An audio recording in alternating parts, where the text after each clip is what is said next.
වාක්‍ය සන්දිස් කියන්නේ මම හිතන්නේ ලාංකීය සංගීතය නව මුහුණුවරකට හදවලා ඇත්තටම බැලුම් අපින්නේ. අපි ඊට පස්සේ කොට්ටාස කලාව පළාත් හදා සමස්ත ලංකාව යන මට්ටමක ඉතින් මම ඉගෙන ගත්තේ බස්නාහිර පළාතේ. ඉතින් ඇත්තට සුකබර්ග් මහත්තයා පිටින් දෙන්න ඕනේ Facebook එක හැදුවට. මොකද කියන්නේ මේක එපාද ඕනේද කියන ප්‍රශ්නෙට කෙටි පිළිතුරක් දෙනවා ඔව්ද නැද්ද කියන එක. ලංකාවට පෞද්ගලික වෛද්‍ය විද්‍යාල අවශ්‍ය නැහැ අත්‍යවශ්‍යයි. හැබැයි පැහැදිලි අපි ඉස්කෝලේ ගොඩක් සම්බන්ධ පුද්ගලෙක් සහ ඉතින් මම ඉස්කෝලේදී මම දැනෙන කඩි බඩකුත් දාගෙන පාලා ඉන්න දක්නදද ඉතින්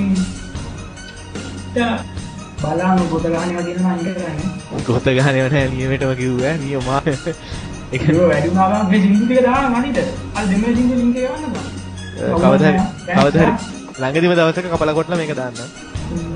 අද ලෝකයක් ඇතුළේ තමයි මම ජීවත් වෙන්නේ පෞද්ගලිකත්වය ගැන මෙතනදී කතා කරන්න මම කැමති නැහැ. ඒ නිසා පෞද්ගලික දෙන කොට යාළුවෝ